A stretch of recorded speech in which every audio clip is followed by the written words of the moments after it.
The following program is produced by the Tech Talk Radio Network.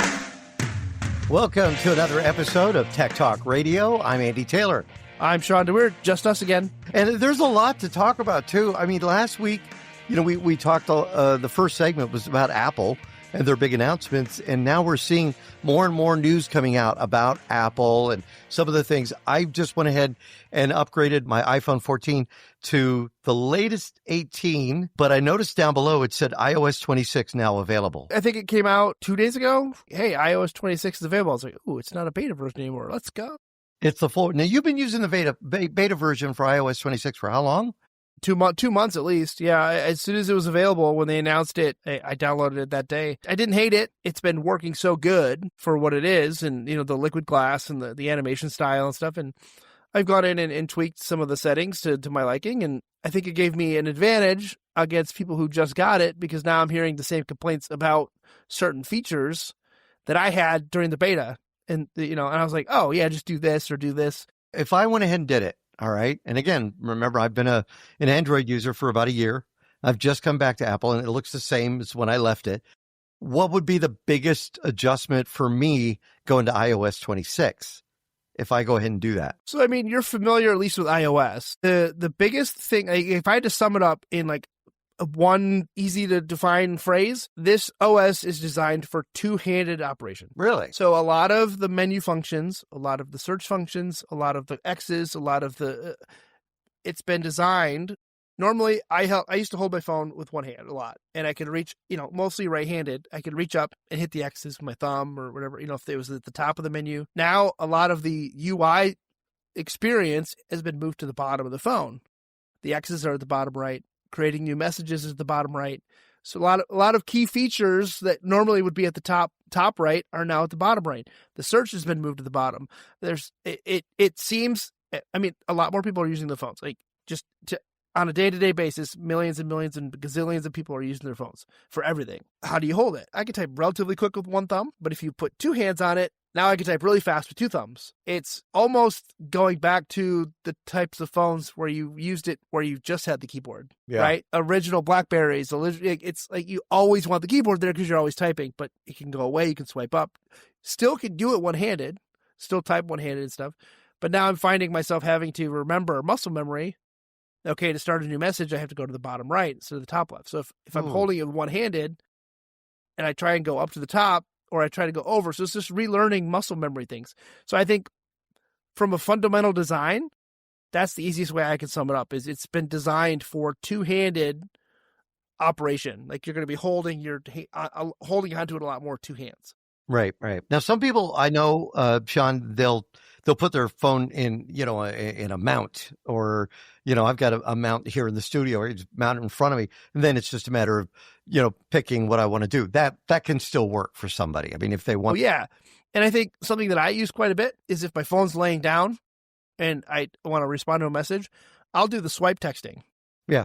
Where you start with one letter, you just swipe around and say like, hey, Caitlin, I'm going to be home late for work. And you can just do it that fast. And you can you don't have to be precise. It knows where you're trying to go based on like your speed and stuff. And I can do that relatively fast. I do that quite a bit. If I see a message on my phone, I just go hit it, just swipe on my phone instead of typing each letter. Right. Well, one of the things though that I want to see, Shawn, is, and again, I've been really relying on the Pixel, and I wasn't sure I was going to really like the Gemini feature on it, and the AI feature, and I do. I love it. I love, especially for me in the studio, if I'm playing a song by the group Chicago, and I want to find out when did Make Me Smile come out. It's so easy I don't have to type it. I can be doing other things. Ask, and it will put that information right there for me, which is great. Siri just hasn't been able to do that. And I tried the other day, let's see, and I was like, that's so disappointing.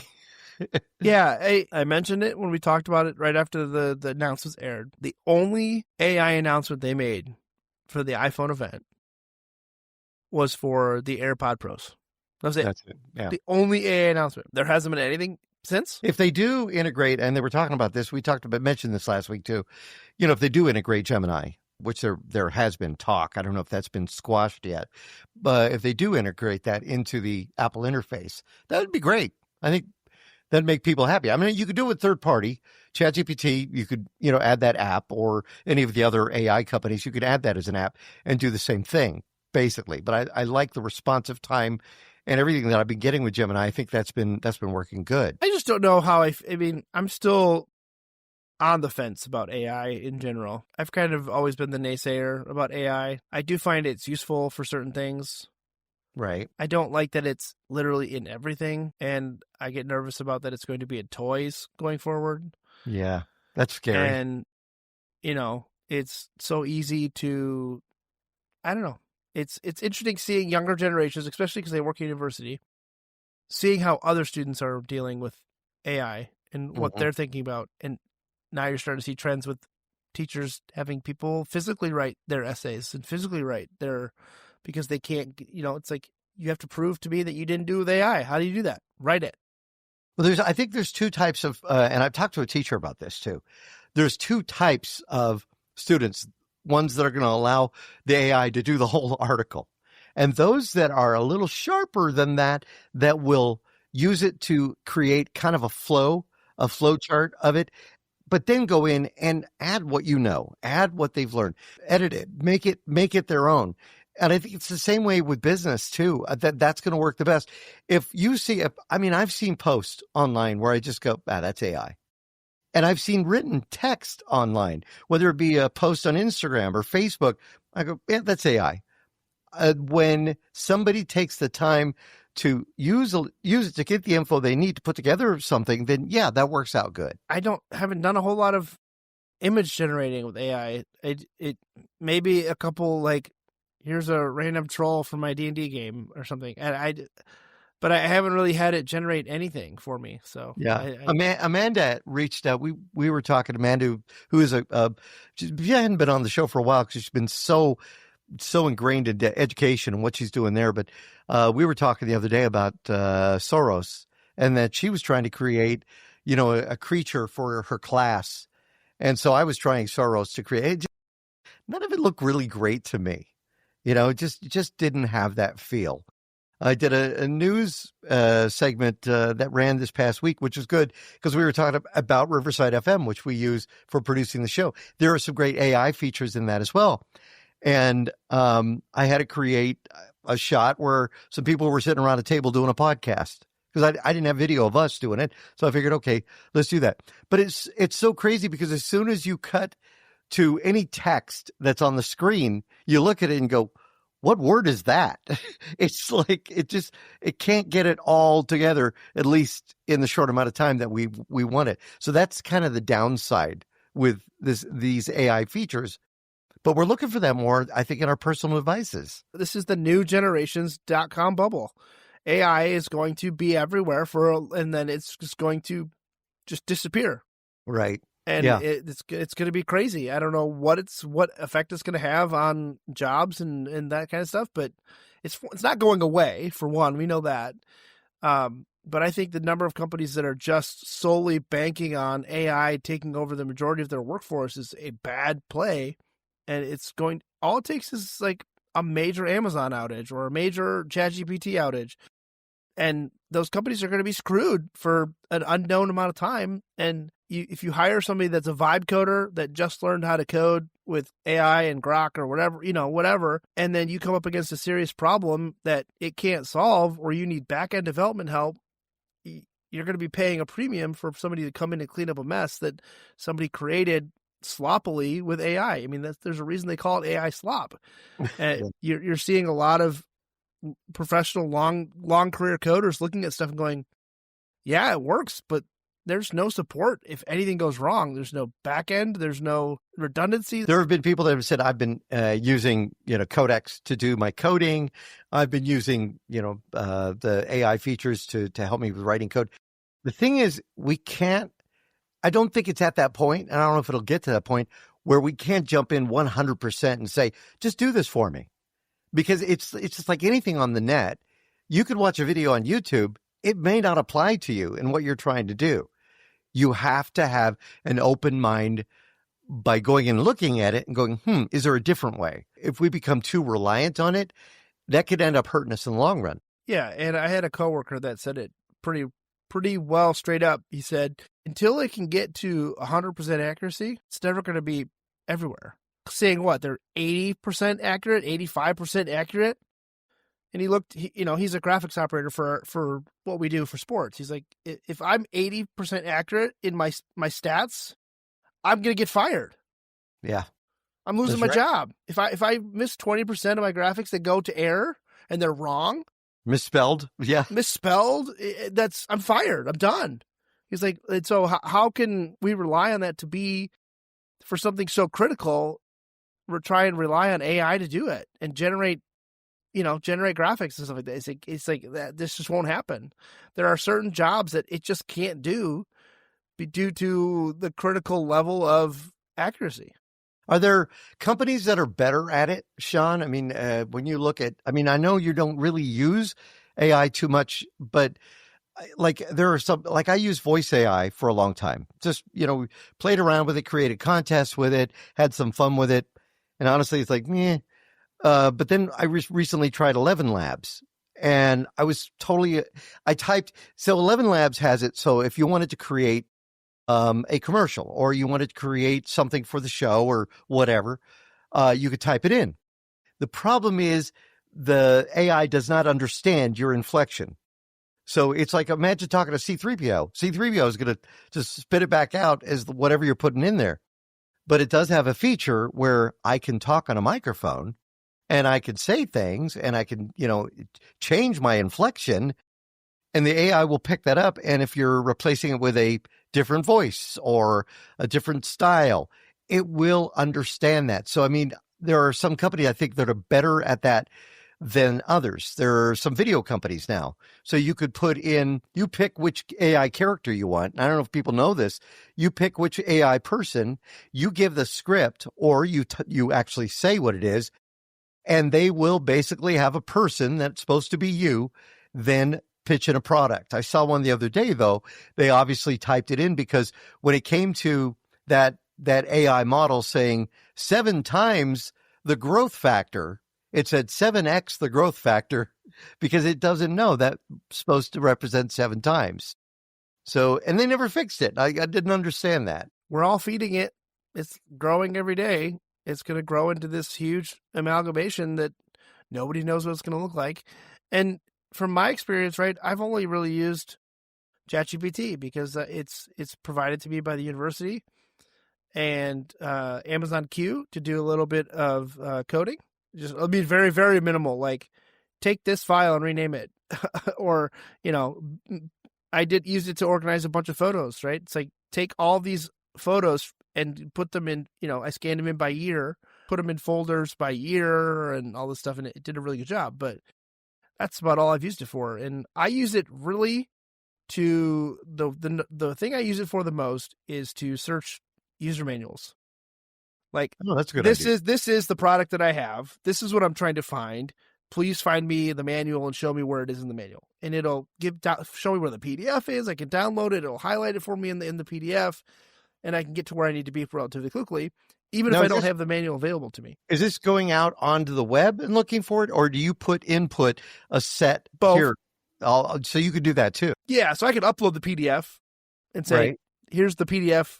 Please scan through it and tell me everything that's related to serial port, COM port 9 or something, whatever the variable is that I wanted to search for.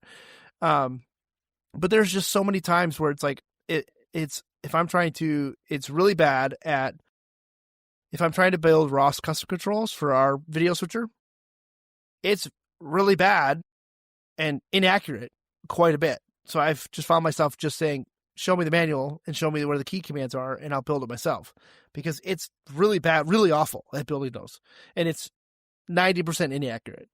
Right. So there are a lot of things where I'm trying to use it just to see what it can do. But again, mostly it's just for small level coding products that I'm doing for personal stuff that it would take me months to figure out on my own, but it can just spit out a basic folder renaming script for me relatively quick. There is a program that's out there. It's called CapCut. And people who use, social media like TikTok or some of the others that are out there, they do some pretty amazing things. A lot of it's visual, just, it's nice. Oh, I could do this. It's kind of like when, I don't know if you remember when was it Premiere? Did Premiere have a version?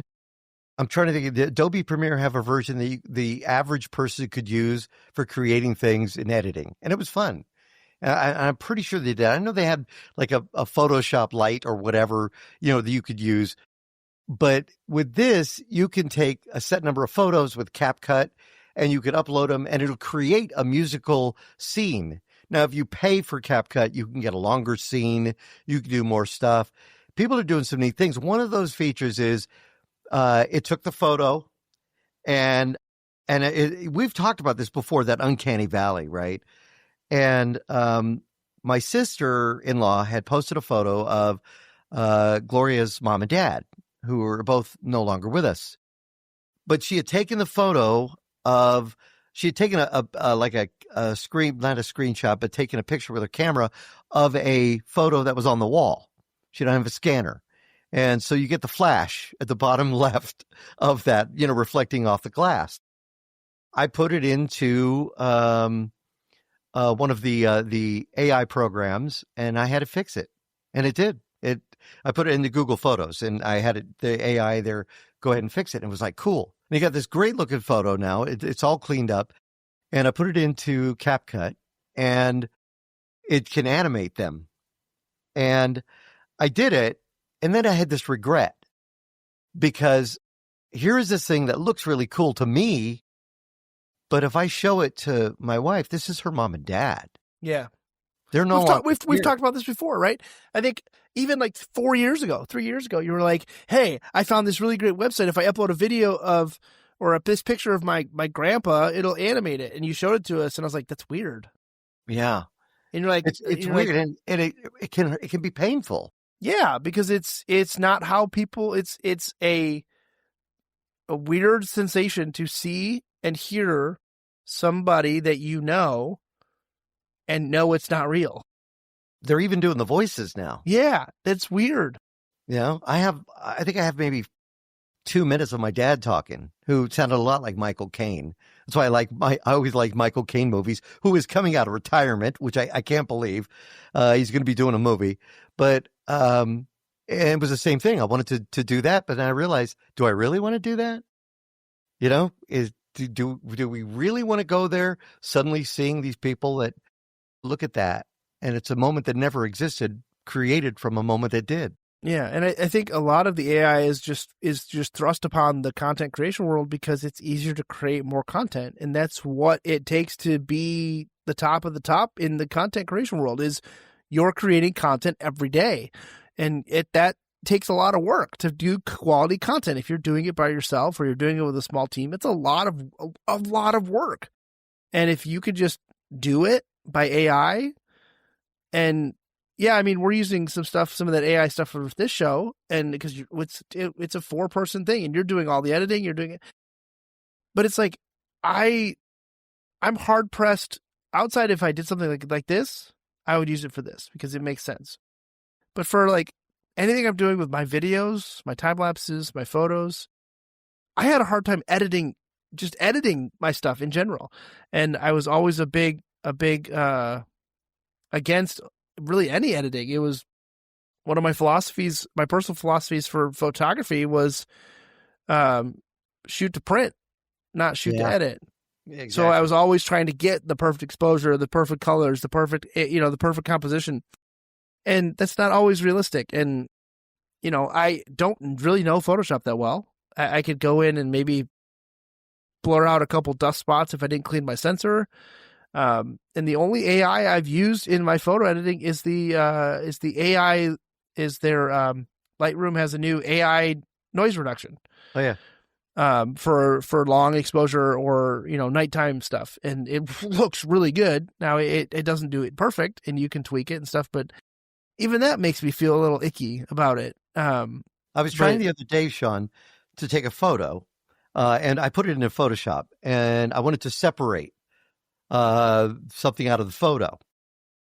matter of fact, I think it was a picture still from the show. And I wanted to take us out of the backgrounds and put us into this graphic. And I was having a hard time around, especially around Justin's hair, because, he's got the spiky hair and the colors from the background were coming through, and that's hard to edit. Adobe does have a new tool that's part of Photoshop that made me say, oh, do I want to go back to Photoshop? Because this tool can take, and I saw a demonstration of it, and I was like, and again, it uses AI to go in there and actually fine tune, with the walking ants to each lasso tool. Yeah. The lasso tool, each color that came through on so he did a bicycle with the spokes. Every spoke showed up. Now, anybody who has done editing with Photoshop like myself knows that is really difficult to do. It's tedious. It's tedious. And I use a Wacom tablet and I can still edit with it. But again, it's like they're making it easier to the point. But again, you're paying for that. If you want to pay, you see some of these videos up on social media with the babies talking, it's like, it's amazing. It's like, how did they do that? It's fake though. I think we are. I think and with just the way the world is right now and the way you never know what's real right now. And did I post that? Did you post that? Did somebody else post it on my account? Did I get hacked? How do you know? Did somebody really say that? And with the volatility of posting content that may be socially dangerous at this point in time, you may lose your job, or you may get harassed, or you may get, doxxed. So it's just a hard place to be on the internet right now. It really is. There is one thing I want to tell people though that I thought was pretty cool. We talked about this before. NotebookLM, when it comes to AI, and that's part of Google. So you go to, I think it's notebooklm.google.com. NotebookLM gives you the ability, and they're calling it a study tool. And I've had another teacher agree with me. This can be pretty good. In the old days, when you needed to study, you had to open a book. You had to go to the library, maybe get an encyclopedia, and you would read it. And you would go through that book and you would study, and hopefully you retain that. Of course, the internet came along, and then you would go to Google, or you go to any one of the sites for Encyclopedia Britannica or whatever. Remember Encarta for Microsoft? That was cool. Oh yeah, we had the whole World Book from Encarta or Britannica. I don't remember what it was. It had the whole thing, the whole series. You could read right there online. But that was one of my first real computer experiences. Right, was the Britannica CD, the CDs with you could interactive encyclopedias and interactive world dictionaries and stuff. It was really cool. But let's face it, Shawn, though, as news moves and news develops, that's the problem with those programs is, well, nothing's updated. The web updates it a lot faster than a book will do. Mm-hmm. But you take NotebookLM and say I went to a website and I wanted to learn about this company. Maybe I'm going to apply for a job with this company. So I could take it, I go into NotebookLM, put the web link, or even copy and paste the text into NotebookLM. What it does is creates two people talking about it, almost like a podcast. So it's like a book on tape. You're listening to two people talking about it. Well, they have added something to it that I thought was pretty cool. They've added an interactive feature. So say I'm listening to it and they're talking about something. I want to ask a question. I can summon a question, type it up, type whatever question I have. They will respond based on the information they've been fed. So I'm seeing that. I'm looking at it now, and you can just start typing in the middle of an article. And they will go ahead and those voices will respond to what you've asked. You could find stuff a lot easier. As a study tool, this could be very beneficial. Will it take over education? Will it take over teaching? No. The work that teachers do? No, not at all. But it is something to help maybe, students understand stuff. I'll tell you what, we got to take a quick break. We come back. We do have some listener questions too. We got a Wise update as well. Something new from Wise that Shawn looked at and said, whoa, I didn't know they were doing this. So we'll find out more about that when we come back. I'm Andy Taylor. I'm Shawn DeWeerd. Find us on the web, TechtalkRadio.com. Now, back to Tech Talk Radio. So right before the break, Andy dropped a little nugget about Wise, and they call me the Wise Guy. I mean, ever since Wise has been a thing, since I bought the V1 camera, I don't even know, it's 2016, 2017. I've always been intrigued by what they've been doing, keeping up on them. So they call me the Wise guy. But I've kind of fallen out of sorts. Like I haven't had it. They haven't had anything that I've needed or wanted. And so there's been a handful of products that we just haven't talked about on the show. I had a friend of mine named Tom, lives out here, sent me a note. And I don't know if people send you notes like this. He said, outdoor camera, recommend, go. Oh, I get those all the time. I also send those to people too. So it's like, if I want something like that, if I know a friend of mine is versed in, I'm just like, give me information on this thing that I know you know a lot about. Go. Yeah. Why is Wise become, though, like such a company that makes these products that people want to buy? I mean, they're available. Roku sells them as a third-party device, with the Roku label. Why are they so popular? I mean, I think they just got a popularity because they were so dirt cheap. You're paying $35 for a security camera or less, when the big popular ones, Google Nest and Google, the Ring cameras and the other doorbell cameras from those big vendors. And then here comes this little itty bitty company that just sneaks in under the radar and says, here's a $30 camera. And everybody's like, wait, what? And so, yeah, now that comes with risk, right? Because there's an incentive for these big companies to not let these small companies gain a foothold. So there were some security issues that got found out pretty early that kind of got covered up. There was some shadiness around some of the security stuff. I think they got through that, but it's been a good ride. I have about a dozen of them and a dozen of their bulbs. I mean, all the blue light you see on the video, and for me, is all through the Wise bulbs. They have good products. I haven't had an issue with them. Every company has their naysayers. Every company has their fanboys. They've been good products, and I haven't had for the pricing, and I haven't had a major issue with them. And they've just been good. So, but you also like the subscription model they have as well. Yeah. Too. So for the cameras, there's actually a little bit of a newer version of the plan. There's an ultimate plan, and then an ultimate pro plan, and then an ultimate something. There's a couple different tiers now of plans, but the plan that I have is unlimited Cam Plus. So I pay $99 a year, so the whole year. I get access to all the Cam Plus features for any camera that I have. I can just go in and add any unlimited number of cameras to the Cam Plus platform. So that gives me cloud storage. It gives me, there's a handful of things that I get. But I think I've got about a dozen cameras on that list. Now, I'm not running those cameras all the time. They're not all plugged in all at the same time. But it gives me that. Otherwise, I was paying $4.99 a month per camera, per thing, per month, so then it actually came in and worked out to be a better deal for that. And yeah, but I just haven't bought a new Wise product in quite a while. So the newest one that Andy actually said before the beginning of the show, he's like, hey, has there been any new Wise products lately? And so I opened up their webpage, and right there was a new palm scanner.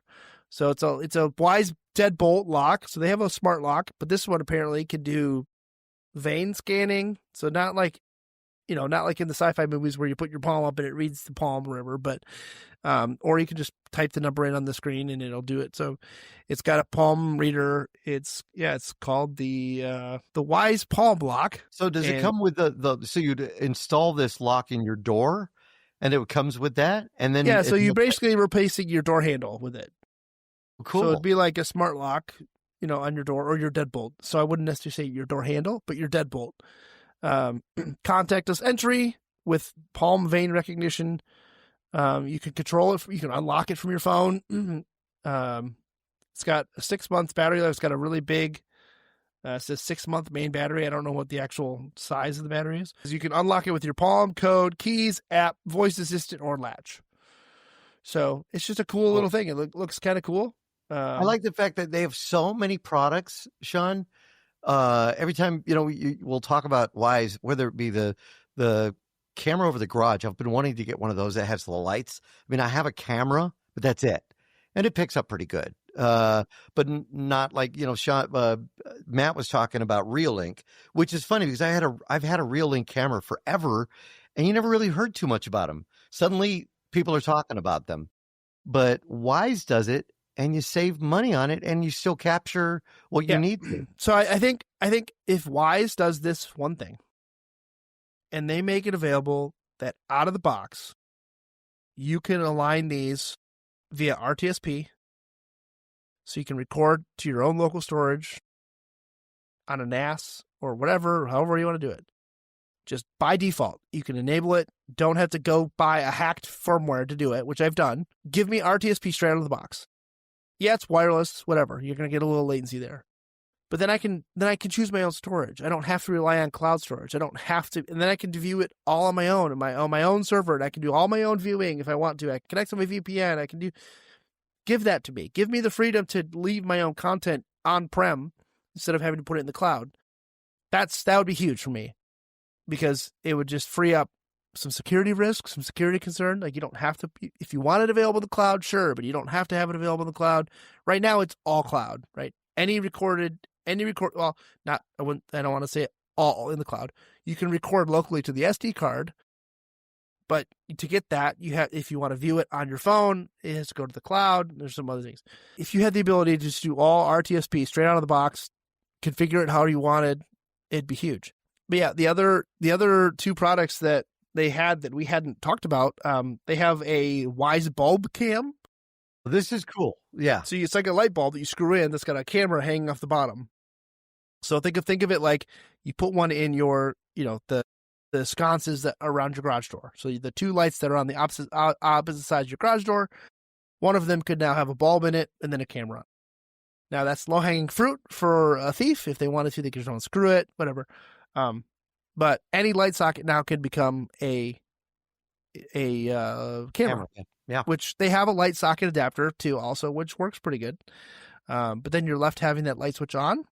The other thing that I've found out about Wyze cameras or Wyze light bulbs is people don't always know how to use them.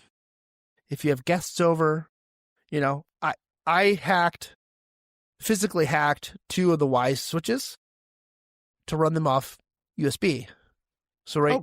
we've got one sitting next to the light stand in our living room, and I've got one right here on my desk that I can control all my lights down here. So most people that see lamps in the rooms and they don't see a switch, they just go over and pull the chain and turn them off.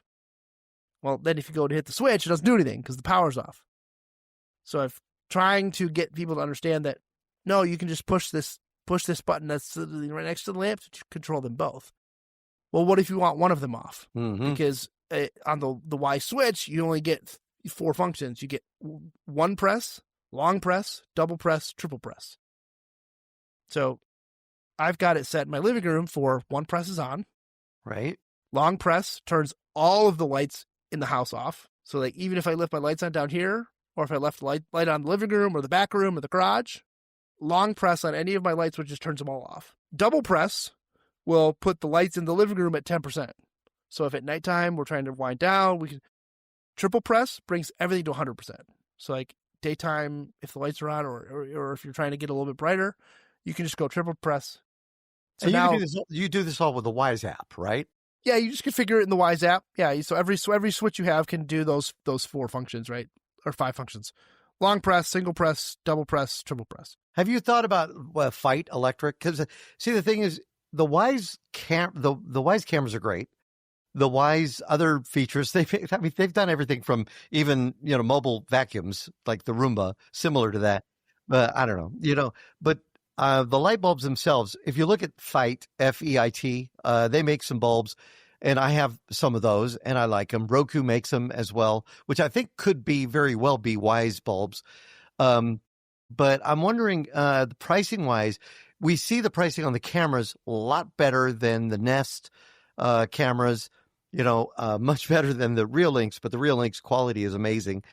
I'm wondering if the bulbs themselves, though, if somebody wanted to do what you do, where you have them in one, TV room, you could change the color. You could make them do all of this. Is it cheaper? Because that could be. So the bulbs, their bulbs are still about $26 a piece, I think. I've got some of the Wyze plugs. I've got the floor lamp. I've got some of their LEDs. I mean, I kind of went all out when they announced the light bulbs because I thought they were really cool. And they've been working really, really well. And I've actually got the ones that are like the dome-shaped ones, too. So it's not just the regular light socket ones. They have the bigger dome ones. Because I have all recessed can lighting in my basement. And it helped quite a bit. So I've got 1, 2, 4, 6, 8, 10, 12, probably 14 of them in the basement, I think, maybe 14? more. Oh, my Lord. Yeah, I replaced them all. And so, like, if I just do a single, I just turned them off. But so if I turn them on and I do a long press, right, it turns them all to white. So now it's all white throughout this half of my basement. You need to pick up that room, Sean. Look at that. No, my basement's a disaster. That's the benefit of having a space to myself, and toddlers that can't come down here, I can leave it a message. Oh, yeah. There you go. So 2 presses will then turn it back to blue for the show. And is that easy to program? So somebody listening that maybe is not too tech savvy, they could set something like this up and maybe not have a problem with it? Yeah, I mean, you have to go in and tell it. It's a rule, right? So it's like if this, then that type of situation, right? So it's like if this is pressed twice, change these bulbs, and you put them in a group. So you say change this bulb group to blue at 100%. Now I also have it set that if I triple tap this one, right, and I'm watching a movie on my projector, the 2 lights that are above the screen will shut off while the other ones change. Right. So it reduces the light reflection off of the screen while keeping the other bulbs on, but at a much dimmer level. So you can kind of customize what it does. So I've got a theater mode. So like if I want to watch a movie down here, I just triple tap this and it turns these ones off, keeps those ones on, but dims the ones by the front. Can you tie that into your Home Assistant so that way, if you walk into a room and if you've got a Home Assistant like an Alexa or maybe the Google one, you could say turn on lights or turn on lights in this room or whatnot. Can you do that with the Wise bulbs? I believe you can do it with Google Assistant. I'm not sure. I don't have a smart house, right? This is all just me with buttons. I don't talk to my house. So it's not something I've ever wanted to do. I've got friends that do it and they think it's the greatest thing ever. I just I can go push a switch. Like I don't want to talk to my house. It's scary when your house talks back to you. That's the thing you got to really watch out for. All right, let's see if we can get one question in. We'll come back with more. This one is, hey guys, maybe you can help with this. I have an iPhone. So does a friend of mine. When she sends a text, sometimes it's blue, sometimes it's green. What does it mean? Is there something wrong with my phone? That came in from Bill. So if you both have iPhones and you both have iMessaging, when you get a green message, all that means is that it was sent via text, via an SMS, via an actual text message, because they either didn't have enough service, weren't on Wi-Fi, some form of it couldn't be sent through iMessage, meaning it's not end-to-end encrypted, it's just a text message. So, because if you get low service or you have a single bar or you're not on Wi-Fi, sometimes you get the option where it fails to send. You can press the little exclamation mark next to the message and say, try to send as text message. So that's what it'll try to do. And that sometimes you'll have problems with photos or larger files. But again, if it's just sending text to each other and the colors are different, that's what that means. All right, we're going to take a quick break. We come back. We got another question, and it's all about that upcoming date, October 14th. I'm Andy Taylor. I'm Shawn DeWeerd. Go ahead and give us a like on your podcast platform of choice, Spreaker, Spotify, you name it, we're there. And now, back to Tech Talk Radio. I was watching a DVD the other day. I saw that thing that's at the beginning of DVDs these days, the anti-piracy advertisements. And this one said, you wouldn't steal a mobile phone. You wouldn't steal a car. You guys might have seen this. And I think to myself, well, you're right, I wouldn't steal a car.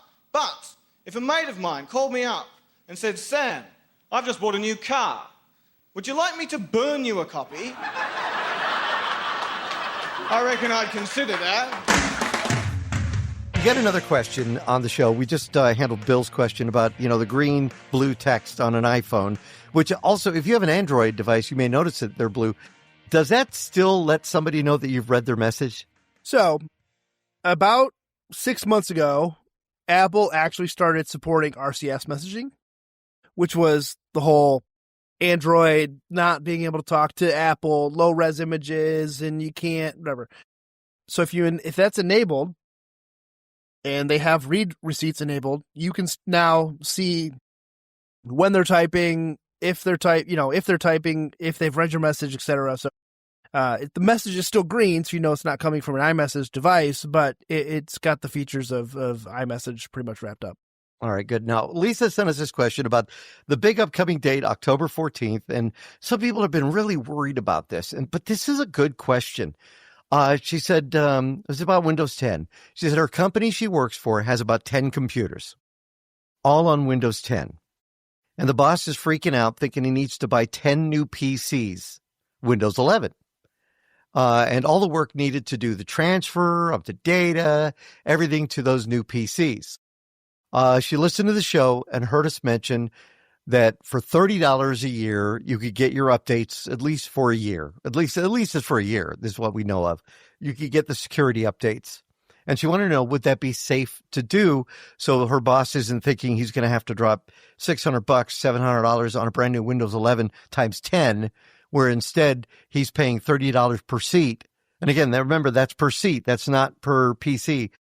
I mean, not overall. That's going to be $300 to get these security updates if he's not ready to update. So I just looked it up. The extended security update for organizations and businesses on Windows 10 can be purchased today through the Microsoft Volume Licensing Program, $61 per device for year one. Oh, 61. So it's not 30. So it's All a little right. bit more than I think we thought it was going to be. This Yeah. was 6 days ago. They posted this on the 10th of September. Now, I know for consumers, though, that are in this boat, that are like not wanting to update, they don't want to buy a new Windows 11 box. They haven't been able to update. I will share this with you. Ed Bott is one of the senior editors at ZDNet. Ed has been on this show a couple of times. We're talking way back in the early days. But Ed put together an article that is a must read if you're sitting on the fence, you have Windows 10, you don't want to go, or you can't afford a new Windows 11 computer. You have to do all that transferring stuff and all that. Here's the deal. Ed Bott's article, well, yes, it'll mention the, paying for a consumer $30 license. Also talks about OneDrive. If you want to allow OneDrive to do your, you want to allow OneDrive to do your backup, and Microsoft says we'll allow it. Some people don't understand that. They think it's a way that Microsoft is going to get your data. But it might be smart thinking on Microsoft's part, because you've gone through this, Sean. You've updated somebody. They installed OneDrive, or they let OneDrive do the work. And then suddenly they had to buy more storage. Well, they didn't buy more storage, but they were like, oh, why is it telling me I only have 5 gigs of storage? I just bought a terabyte hard drive. Yeah. And it filled up pretty quickly. So that's one way. Now, Ed's article talks about TPM 2.0, which is a trusted platform module that a lot of people are running into, or even older processors. I ran into that. I had a TPM that I purchased, added to my system, and then when it came to the processor, it didn't meet the specs. And it wasn't that, it was probably one generation below what it needed to be. But in the article that Ed put together, Ed Bott ZDNet, it goes over everything you need to think about, including registry hacks to edit your registry. And again, if you want to take this on, but again, he goes through the step-by-steps, and using Rufus, which is a program that is a free open source portable utility that will help you create bootable USB drives from ISO images that can help you get over that and get Windows 11 installed. And the Rufus way is the way to go. If you're even remotely tech savvy and want to reinstall Windows 11 or go from 10 to 11, Rufus, get the ISO, put it on Rufus. You can skip all of the BS that comes with, it just does it. It just will install it. It's like, I don't care about TPM. I don't care about all this sort of stuff. I'm just going to install it. And if it works, it works. Great. But you may not be able to. No, you may not be able to. That's what I ran into. But this article is really well done. And again, it's on ZDNet. You can look it up. A lot of people have been thinking about doing that one. And I don't know if this would work for Lisa's situation at her company. I mean, that's quite a bit to bite off. I would not recommend. Do you think that the hackers and those that are sending malware are going to step it up October 15th? I'm just wondering. Probably. I mean, yeah. They're going to look for holes. I mean, it's always going to be a constant threat.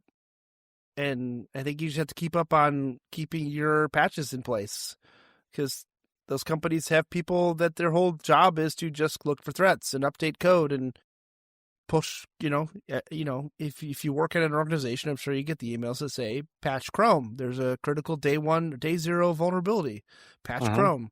I get them at least once a week from the university saying your browser has to be updated because there's a patch. Your OS has to be updated because there's a patch. Your Windows OS has to be patched. Your phone OS has to be patched. Your watch OS has to be patched. I mean, think about all the devices you own that are connected to the internet. They're all running some version of OS. So that's a lot of places that people could be hiding malicious content that people have to think about. Watches, phones, cars, pacemakers, probably. You even think about it, right? It's like even absolutely. The smallest device that could be a computer could be the target of a malicious code. So, all right. I wanted to ask you about this new product from Roku, and I'll be honest with you, I just bought myself the TV in our studio went out, the 32-inch TV we had, and we just basically used it for graphics. It's got the Sling TV on it, TiVo. I'm sorry, it's got the TiVo on it, which is an online service, and I watch channels, and it has a guide, the whole bit. But I needed to get a new TV for the studio for our background, so I went shopping, and I found a Roku television, which is actually pretty cool. And the Roku TV for $118 for a 42-inch Hisense 1080p. Not I didn't go 4K. I would have to spend another $100 on that. But I was pretty impressed. And Roku actually has some pretty neat features on it as well. And I don't know if you use Roku TVs, but I'm like, we do. Yeah, not bad. Yeah, so I like our Roku TV. I think the best part about it, and this is what I use this quite often, is with the Roku app. For one, it gives you remote control. It has your apps all right there, so you can just tap on like Plex, Disney Plus, Netflix. It'll take you right there. It doesn't even load the rest. It just takes you to that app and logs you in. The feature I like the most is when I'm cleaning around the house and I don't want to be tied to my phone, I'll put on my Bluetooth headphones, open the Roku app, start something on my TV, on Plex, whatever, put it in headphone mode, which then plays the audio through my Bluetooth headphones from the TV. Like, it's playing on the TV, so it's not using the bandwidth to my phone, but it's broadcasting the audio to me in my headphones, so I can just watch it on TV. But I can then walk around the house and clean or do stuff while I'm still listening to the show or whatever I'm watching.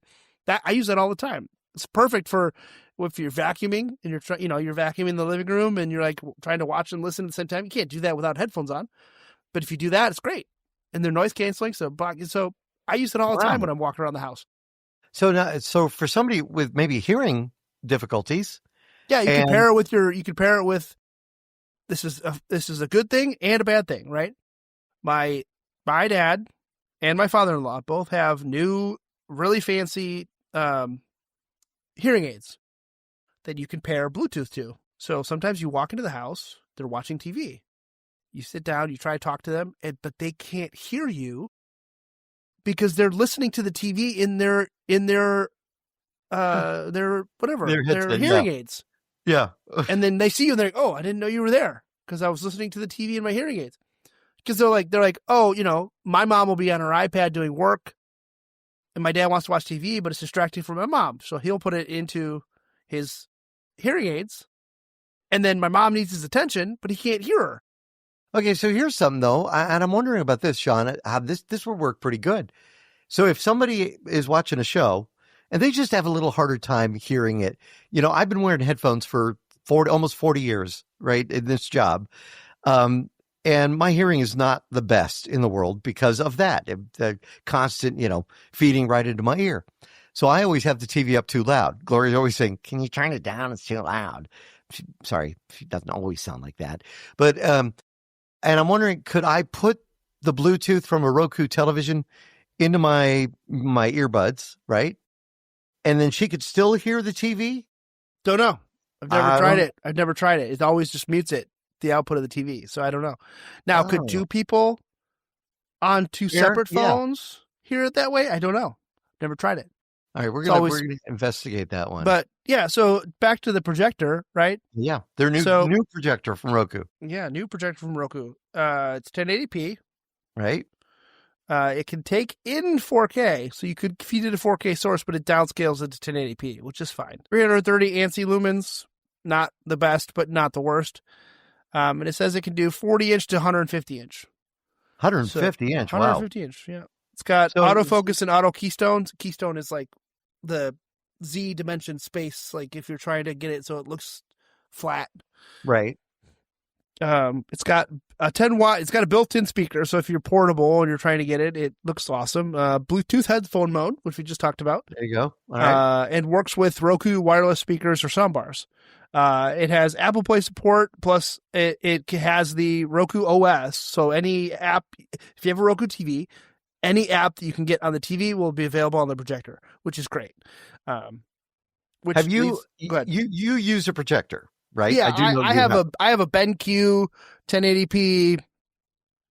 I bought it when we bought the house. It's from 2019. It's been great. It's a powerhouse. 2 HDMI inputs, so I can go between my computer if I want to put my computer up there, or my on-cue sound system, my receiver.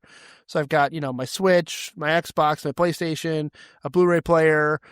All that stuff is plugged into the on-cue receiver, and then I can change the source, and it'll push the HDMI out to the projector, which is great because then I can also just Bluetooth audio if I want to listen to music, because I've got surround sound set up down here too, so it sounds really good when we're watching movies. But was it a big adjustment to go from a screen to go to a projected screen, or did you really not even notice it? Is it that good? No. I've got our house fortunately came with a drop down screen that's 130 inches.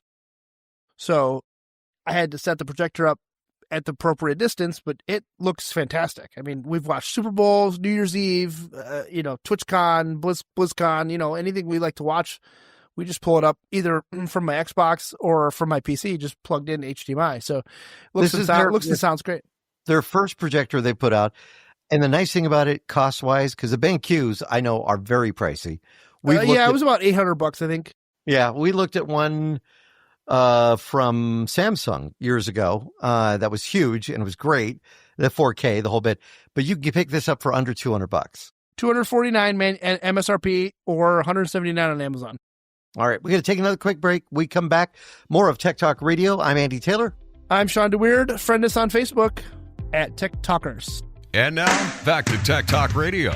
Right before the break, we were discussing the Roku projector and the Roku TVs. Today, before the show, got to my TV, and I launched the Plex app. And it's like, please wait, we're updating. And I was like, wait, what? I normally don't have auto-update apps on, because I hate sometimes when they auto-update and they sign you out, or they cause all sorts of problems, and you're like, wait a minute, I don't like this feature, et cetera, and it's hard when you're trying to use it. Yeah. And companies don't make it easy to go backwards. But didn't have any issues with this. I was like, great, this looks fine. There's some UI changes, nothing big. Not the case for a lot of people on Roku TVs. For the Plex app specifically, the update apparently picture quality issues, frequent stuttering, and crashes of the Plex app on Roku TVs. For our listeners who don't know Plex, what is Plex? Plex is a home media server. You can curtail it to your own liking. You can have your own content on a server that will play, or your PC that'll play, but it can also play live TV. It can play, it's like Sling, it's like Fubu, it's like any of those other free apps that can get content to you via their free channels. Primarily, it's used for people that have their own media that they want to stream from a server or their own PC. But the other note that I wanted to mention before we wrap up the show was, if you have Plex, you should probably be changing your password. They had a security breach about a week ago. They've had a few over the years, but this one was just the most recent. So again, just be vigilant, change your password, give it that special character, give it, don't name it after your dog, or, those types of things. So just read up on it if you want, but it seems like it wasn't, from their PR standpoint, it doesn't seem like it was that bad, but any hack is bad. So just change your passwords. And if you have the Plex app on Roku TV, be wary that if you update it, it may or may not work as you expect. So just proceed with caution. So, all right. Well, that's it for this week's show. Hopefully, the guys will all be back with us next week, and Justin's will have all his hair dealing with network issues today. So again, that'll be hopefully next week. In the meantime, thank you, Shawn. Great information. If you have a question for us, you can certainly drop us a line, techguys@techtalkradio.com. I'm Andy Taylor. I'm Shawn DeWeerd. Have a great week.